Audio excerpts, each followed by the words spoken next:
Hola, Aquí con el gusto de siempre, ahora no somos dos. Sergio, buenos días. ¿cómo estás, Víctor? Puesto para la segunda parte del tema. Es una mañana muy productiva hoy. Ha sido muy productiva, muy bien. Sí. Sí. ¿Qué vamos a compartir hoy con quienes nos escuchan? Mira, el programa anterior hablé un poco de la parte conceptual de lo que es la negociación. Para esta segunda parte la he diseñado con lo que yo le llamo la operación, los principios operativos de la negociación. Pero antes de empezar el tema, dejé pendiente algo muy importante. Harvard se ha especializado en este tema apasionante de la negociación, y dos autores de ellos, no recuerdo los nombres, crearon un pequeño cuento para darnos una semblanza de cómo es posible salir airosos en cualquier tipo de circunstancias de la negociación, y le llaman el camello 18. Lo voy a explicar brevemente. En la antigua Arabia había un señor mayor, así de mi edad, que ya tenía sus hijos grandes, y entonces decide hacer una carta para el notario de aquella época y le dice: abres el sobre cuando yo me muera y quiero que cumplas mi voluntad. Muere el anciano y el notario de aquella época toma el sobre y dice: dejo toda mi herencia a mis 3 hijos con esta condición. Al hijo mayor le vas a dar la mitad de mi fortuna. Al hijo de en medio le vas a dar la tercera parte de mi fortuna. Y al pequeño le das la 9ª parte. Acaba diciendo: mi fortuna son 17 camellos. Entonces el notario pues dice: ¿cómo hago? No puedo dividir ni 17 ni entre 2, ni entre 3, ni entre 9, no puedo. Y alguien le aconseja: ¿por qué no vas a ver al sabio allá en aquella casa que está ahí arriba? Él te va a solucionar el problema. Seguro que él te lo soluciona. Y ahí va el notario, muy mortificado de que no sabe qué hacer. Llega con el sabio, le explica, y el sabio se le queda viendo. Dice: no seas tontito, ahí te va. Te voy a prestar mi camello, cumples con la voluntad de tu cliente y me regresa el camello. Entonces llega este señor con 18 camellos y llama a los hijos: a ver, tú mayor, te voy a dar la mitad de mi fortuna. Ahí te van, como eran 18, 9 camellos, ¿verdad? Al de en medio le da 6. Y al más chico, que la 9ª parte eran 2. Entonces, si sumamos, son 9 y 6, 15 y 2, 17. Soluciona el problema y el notario le devuelve el camello al sabio. Entonces dice Harvard: en toda negociación encuentra tu camello 18. ¿Qué te parece? Mucha creatividad e ingenio del sabio. ¿Verdad? Yo lo puedo constatar. Le ayudé a mi cuñada a vender su casa. Mi cuñada muy poco, ¿cómo te diré?, muy ansiosa. Y le dije: Malena, déjame que Paco venda tu casa. A ver, Paco, ven.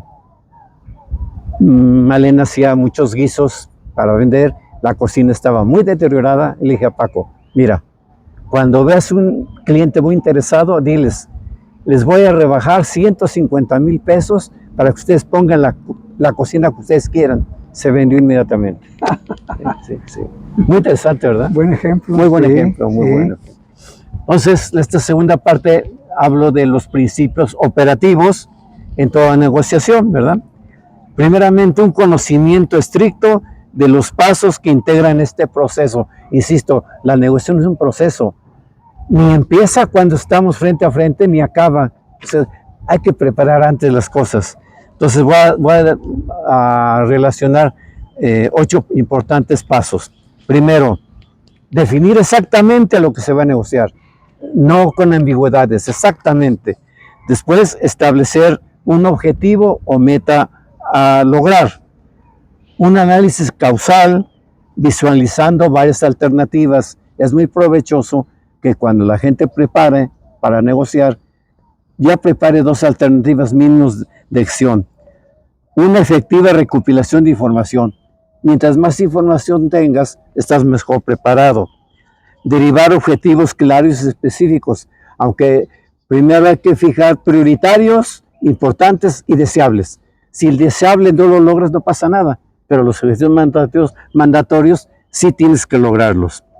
establecer un plan o camino a seguir, propiciar un clima de respeto y confianza. Qué importante es esto.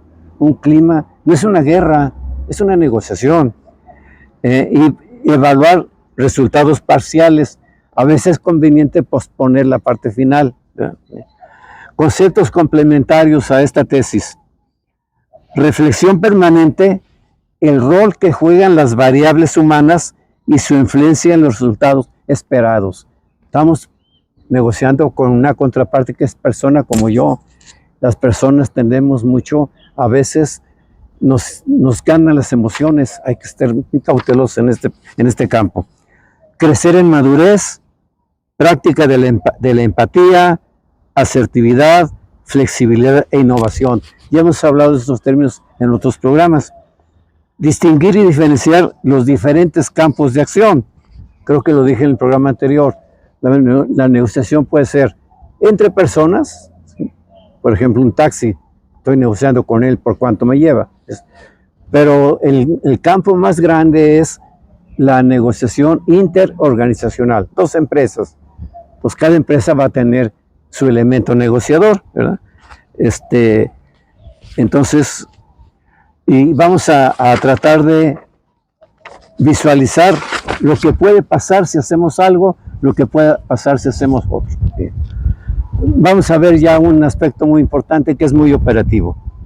Podemos jugar como local, voy a recibir a mi contraparte, o jugar como visitante, voy al lugar de la sede de mi contraparte. Entonces vamos a hablar ahorita de algunos puntos de jugar como local. Usted podrá atender asuntos de verdadera importancia en su negocio y disponer de sus propios medios mientras es conducida la negociación. Estoy en mi lugar de trabajo. Proporciona la ventaja psicológica de que la otra parte venga hacia su propio terreno. Psicológicamente cuenta mucho. Y además le ahorra tiempo y dinero de desplazamiento. Estoy siendo muy concreto en esas ventajas de jugar como local o como visitante. Voy a mencionar ahora algunas ventajas de jugar como visitante. Podrá dedicar su tiempo a la negociación sin las distracciones e interrupciones que podrían sucederse en su propia empresa. La otra podría ocultar información argumentando que no está disponible de inmediato. Son mecanismos un poco que nos ayudan a tener elementos para lograr resultados. Podrá tener la opción de dirigirse por encima de su oponente, o más bien de su contraparte, a un mayor nivel de jerarquía, ¿verdad? Estoy en la empresa con que voy a negociar, quiero hablar con tu gerente, ¿verdad? Por otro lado, su oponente corre con la carga de preparar la sede de la reunión, restándole tiempo para otras actividades concernientes a dicha negociación. Son conceptos muy escondiditos que vale la pena tenerlos en cuenta para poder salir airoso en la negociación. Entonces, dice un autor, si ninguna de esas alternativas resulta satisfactoria, puede reunirse con su oponente en un campo neutral. Qué interesante todos estos puntos, ¿verdad? ¿Cómo el lugar de la negociación influye? Mucho. Sí. En Estados Unidos se ha comprobado que muchas de las negociaciones de muy alto nivel en cuanto a dinero, ¿saben dónde se logran? En el campo de golf. Impresionante, sí. Rápidamente voy a hablar de las etapas naturales de toda negociación. La preliminar. Hay que identificar aspectos comunes en el orden personal y fisiológico que faciliten las siguientes etapas. Primera etapa se llama preliminar. La segunda se llama apertura. Establecimiento de límites de acuerdo en términos de objetivos prioritarios. Vuelvo a insistir, la negociación hay que segmentarla. Prioritarios, importantes y deseables. Los prioritarios los voy a defender a capa y espada. Y en el programa anterior hablamos de concesiones. Tengo los deseables para poder dar concesión y no me afecta. Luego viene la exploración.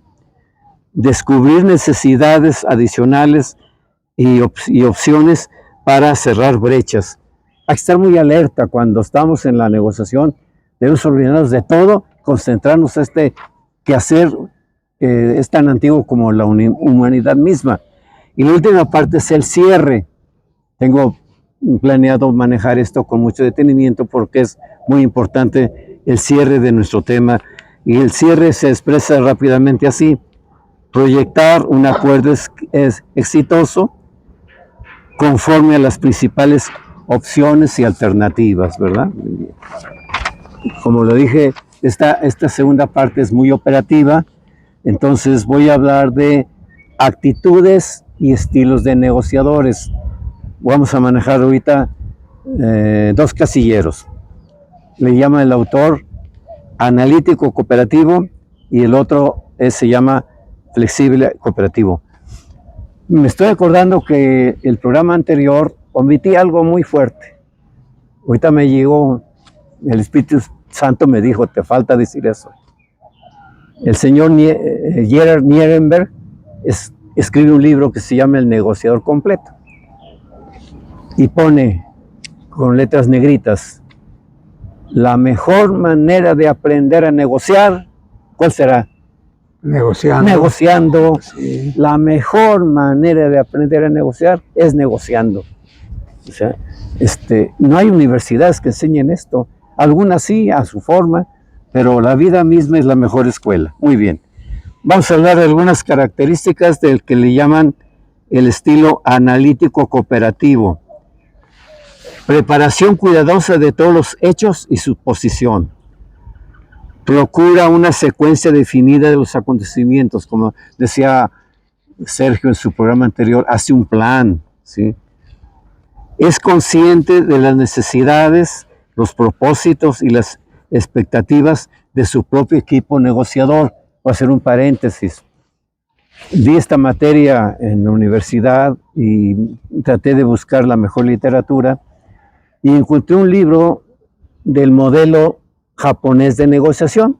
Aquí lo pongo a colación por la importancia que tiene. En Japón no hay una persona con la función de negociador en la empresa. Hay un equipo con diferentes roles, ¿sí? Muy bien. Delega, pero sigue muy de cerca. Hay que ser paciente en la medida que se vaya progresando. Y el último indicador de este cliente, de este estilo que es analítico operativo, es: maneja el buen humor, pero puede no estar dispuesto a ayudar. Somos humanos. Voy a dedicarme a ver ahora, les voy a proporcionar el otro estilo. Se le llama flexible cooperativo. Ambos lados del argumento igualmente preparados. Adopta la secuencia y los procedimientos propuestos del equipo negociador. Insisto, Japón nos pone de muestra de que para hacer una negociación muy profesional no basta con una sola persona, hay que formar un equipo negociador. ¿Tú qué opinas? Sí. No sé si en tus empresas has manejado esto. Estoy completamente de acuerdo, aunque se dan negociaciones, por ejemplo, compras. Ajá. Alguien responsable de compras en una empresa que contacta proveedores y que, por ejemplo, quiere negociar un contrato anual de determinado volumen por determinado descuento. Casi siempre es ahí una persona, el responsable, pero en general para negociaciones de envergadura, de mucho impacto, conviene que haya un equipo. Qué bueno que lo comentes porque creo que omití algo del programa pasado. Psicológicamente, ¿sí?, cuenta mucho. Bueno, si yo estoy en el escritorio de compras y va a venir un representante de ventas, ya, lo negociamos. Pero me encuentro que en otro momento de la empresa van a venir el gerente de ventas y el vendedor. Si vienen los dos, yo me encuentro en una situación numéricamente desfavorable. Y como decía un señor en una empresa que le aprendí mucho, cuando veía que iban a venir dos personas, llamaba al bolero: dame bola mientras estoy con ellos, para que hubiera 2 contra 2. Impresionante, impresionante, ¿eh? De veras, impresionante. Psicológicamente es muy importante. Entonces, hay que tener metas frecuentemente. Digo, el flexible delega ampliamente, incluyendo la aceptación de las decisiones de otros. Oye, la gente se reviste de un alto nivel de paciencia, se me hace muy importante. Se compromete personalmente, desea terminar amigablemente con la contraparte. No hay que decir oponente, es contraparte, no es una guerra. ¿Sí? Y el último indicador de este estilo nos dice que la negociación la toma como un desafío personal. Eso me hace muy interesante también. ¿Sí? En la pirámide de Maslow sabemos que el último escalón es la realización. Entonces hay personajes que me ha tocado conocer que dicen, esto a mí nadie me va a ganar, lo voy a salir victorioso contra viento y marea. A ver si hay tiempo de platicar un ejemplo. Muy bien. Entonces, como parte de esta segunda parte, quise tomar un tema del modelo europeo. Consiste en conocer que es una guía para enfrentar conductas improcedentes. Somos humanos y tenemos gente diferente. Pensar, ¿verdad? Entonces voy a hablar de cuatro casilleros. El primero es, ¿qué hacer contra el negociador confuso? Hay que usar apoyos visuales para clarificar temas. Escriba toda propuesta compleja con oraciones breves. Escriba. Tienes ya una imagen y la palabra. Apóyese en una agenda detallada y concisa, porque tú percibes que es un negociador confuso el que está enfrente de ti. Esté dispuesto a recurrir a un tercero para revisar asuntos. A mayor nivel de dinero, va creciendo la necesidad de preparar al extremo toda negociación. Vamos a ver qué pasa contra el negociador indeciso. Proceda lenta y metódicamente. Prepárese para reiterar ciertos puntos. Comprométase a revisar puntos específicos en un tiempo pactado. Dele tiempo para que revise con otros miembros de su equipo a la contraparte. Intente presentar los temas de un modo diferente. Hay que darle alternativas si estás enfrente de un negociador indeciso. Hay otro tipo de negociador, se le llama el negociador agresivo. Vamos a ver qué podemos tomar como argumentos para enfrentarnos a un negociador agresivo. Reitere los datos, mantenga la calma, evite el lenguaje emocional, evite participar en una batalla campal, maneje el autocontrol. Qué importante en la negociación es poderse autocontrolar ante cualquier tipo de circunstancias. Manifieste firmemente la no aceptación de amenazas, con mucho tino, hacerse indiferente cuando la contraparte te amenaza de alguna forma. Sugiere suspender la negociación hasta calmar los ánimos. Entonces, si es agresivo, sé cauto y haz una pausa para calmar la emoción que trae la contraparte. Y en el modelo europeo dice que siempre vamos a encontrar negociadores emotivos enfrente de nosotros. ¿Qué hay que hacer con este negociador? Jamás cuestione los motivos expresados por ellos mismos. Jamás. Sea indiferente. No interrumpa los arrebatos emocionales. Sea paciente al responder.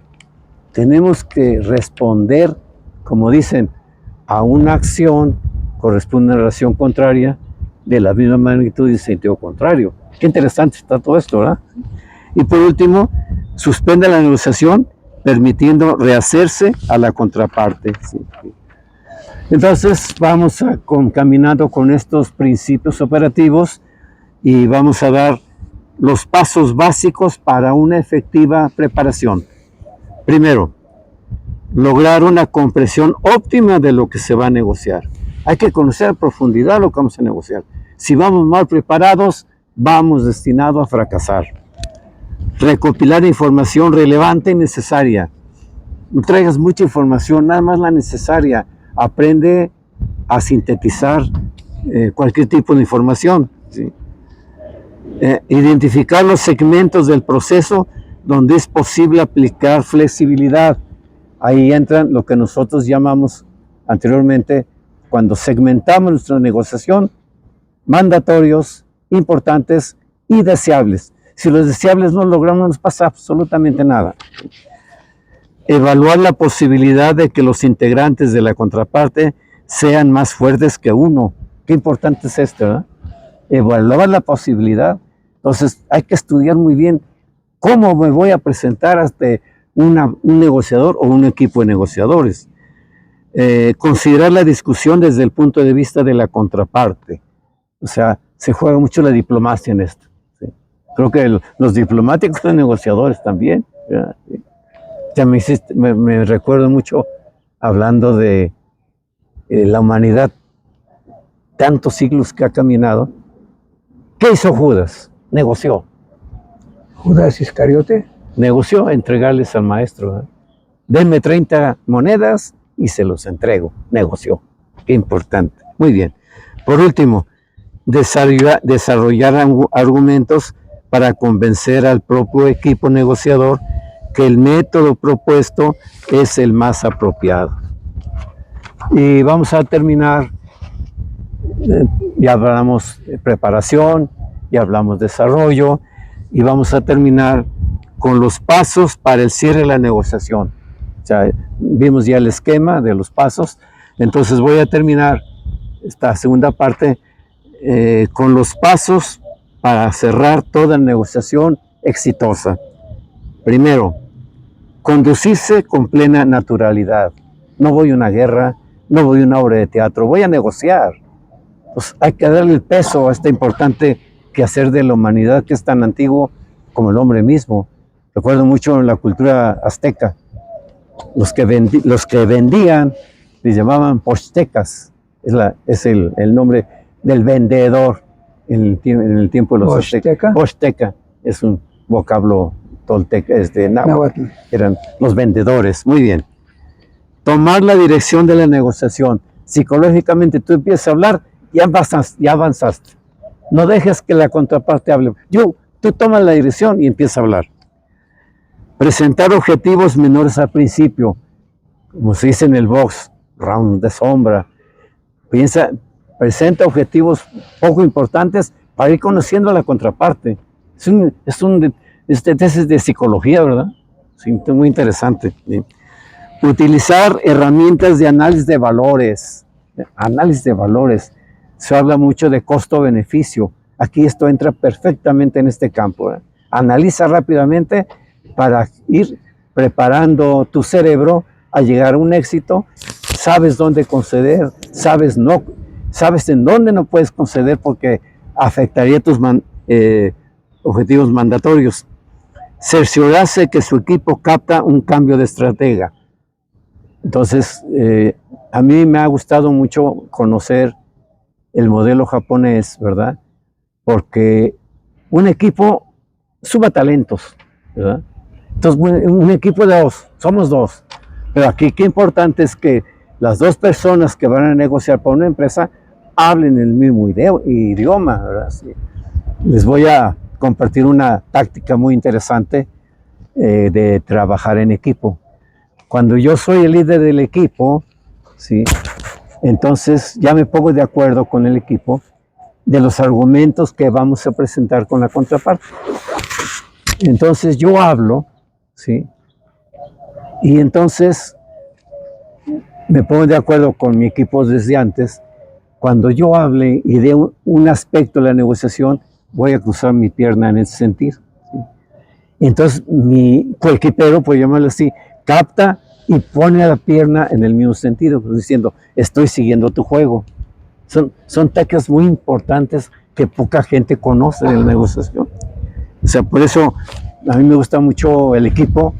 Ya algún tema, un día hablaremos de cómo crear equipos efectivos, pero insisto, la negociación es tan importante que a nivel organizacional sí recomiendo que mínimo vayan 2 personas a visitar a la contraparte o jueguen como local con 2 personas. Psicológicamente es una gran ayuda.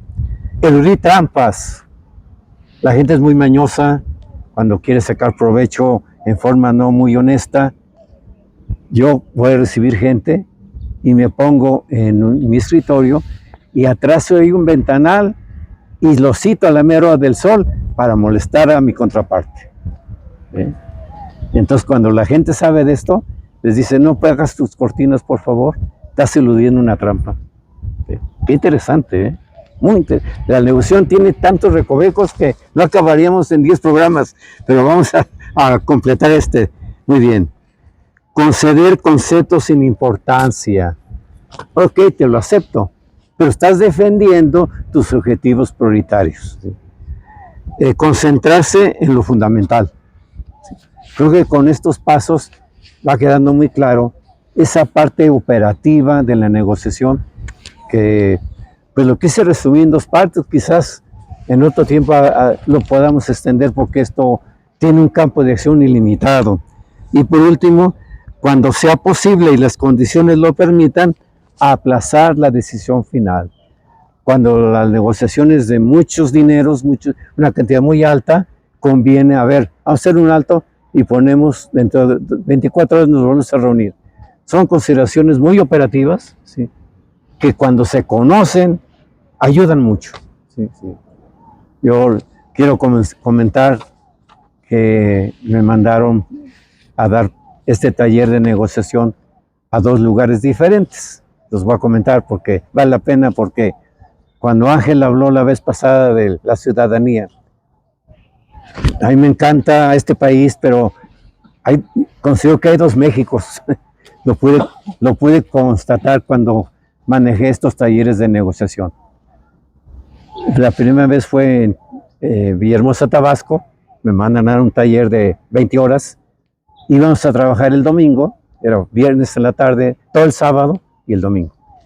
Yo estando en el hotel donde estaba la sala de juntas, les digo, ¿qué les parece si mañana, como que cerramos este taller, en lugar de venir a las 9, venimos a las 8 para salir 1 hora más temprano? Todos me dicen que sí. Para mí era muy fácil, estaba hospedado ahí, llego a las 8 en punto, y fueron llegando, unos llegando casi a las 8:50. Buenos días, buenos días. Bueno, tuve que aceptar la situación y quiero comentarles lo siguiente. Al mes siguiente voy a Tijuana, les hago la misma propuesta y a las 8:10 estaban todos los participantes, 2 Méxicos. Sí. Oye, Víctor, dime. ¿Cómo hablabas en el programa anterior de la negociación en diferentes niveles? Sí. Negociación interpersonal, negociación empresarial, interempresarial, negociación internacional. Ajá. Un poquito hablar de la negociación internacional. Imaginémonos un equipo que está poniendo de acuerdo para negociar con Donald Trump, sus colaboradores. Debe sentarme bien. O sea, ¿cómo sería Donald Trump es un negociador agresivo, según tu clasificación? Bastante. ¿Cómo, o sea, cuál sería la técnica, cuáles serían los principios operativos más importantes a tener en cuenta al negociar con una persona como él? Ya no él, sino como él, porque como él nos podemos encontrar en cualquier ámbito. Es una pregunta que vale esta sesión. Bien. Mira, en ocasiones anteriores, no me acuerdo, no, quizá hace 6 meses, yo hablé del señor Trump porque él se dice que él es experto en negociación. Él lo dice, lo declara así, lo dice. Pero ¿sabe cuál es su argumento? Y entonces, qué bueno que me preguntas, porque su tesis es, si tu contraparte es débil, aplástala. Eso no es una negociación ética. ¿Sí? Entonces ahí yo sugeriría que quien va a negociar con él se prepare muy bien. ¿Cómo? O sea, desde ese punto de vista donde no hay ética, pero sí la ley del más fuerte, y él o esa persona similar a él tiene todo el poder y tú estás forzado a entrar en tratos y a negociar algo con él, ¿cómo le haces? Si es la ley del más fuerte la que predomina, si él te va a obligar a que hagas concesiones abusando del poder que tiene sobre ti. Ahorita me hiciste acordar de la técnica japonesa del jiu-jitsu. A ver. El jiu-jitsu es aprovecha la fuerza de él y ponte abajo y lo tumbas. ¿Sí? Ahora, para esto necesitas mucha preparación. Aquí, ¿cómo sería más o menos tener una idea que nos esté El equipo negociador contra él debe ser un equipo totalmente dispuesto a aprovechar su estilo agresivo para ganar la negociación, con todo esto que hemos visto. Ahí ponen estrategias especiales para hacerlo caer, porque no es invencible, es humano. Sí, sí, sí, sí. Creo que hiciste una pregunta fantástica. Es que es difícil. Es difícil. Es difícil llegar a acuerdos, porque ya no sería un acuerdo ganar, o sí sería ganar, pero no. Pero en ciertos aspectos muy, como que es un estilo de negociación que quebranta muchas de estas normas y principios. Así es. Y que sin embargo lo tienes que hacer, porque eso es lo dramático.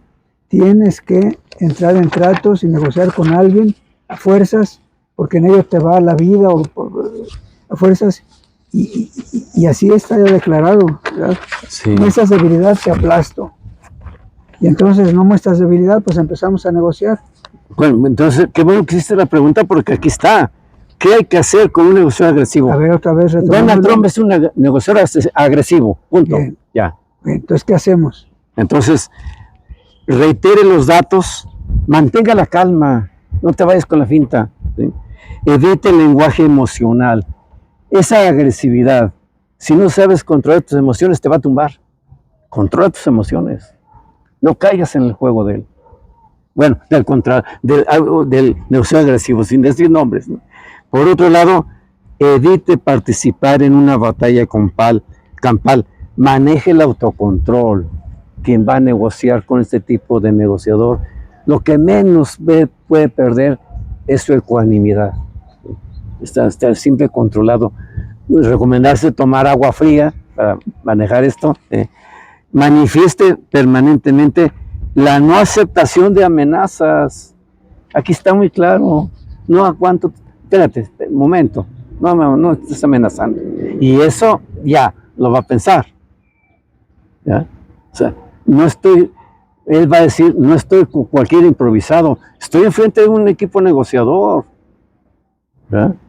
Interesante esto que yo creo que allá arriba nos inspiró a hablar de esto en este momento, ¿no? Y por último, sugiera suspender la negociación hasta calmar los ánimos. ¿No están aplazando los aranceles?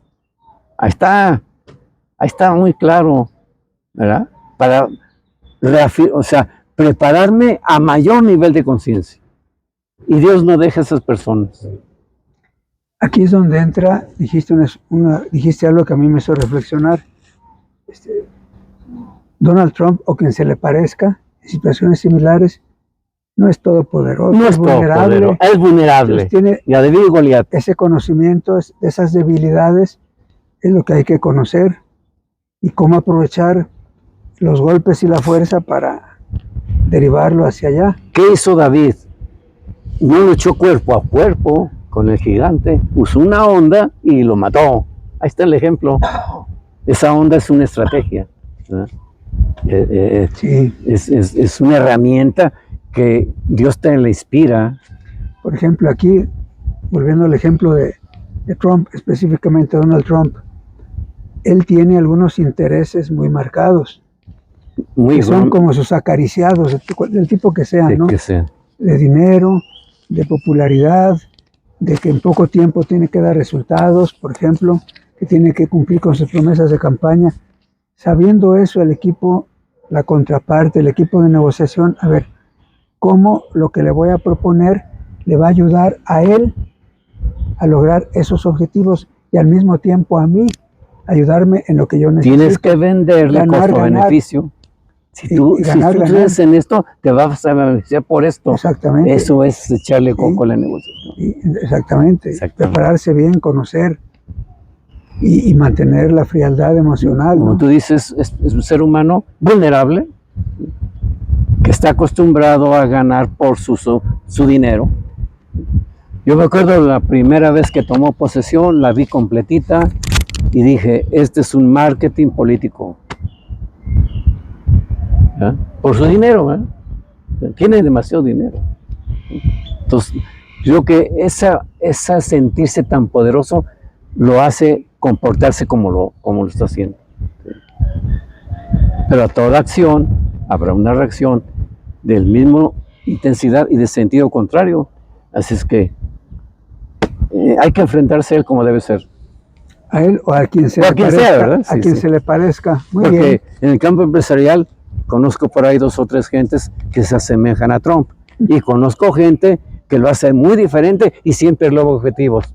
Ojalá hubiera un programa para compartirles vivencias que he tenido yo en el campo de la negociación. Pues puede ser interesante otro programa sobre esas Vivencias personales, ¿verdad? Exactamente. Pues qué interesante. Sí, un tema importante e interesante. Sí. Muy bien, pues nos despedimos.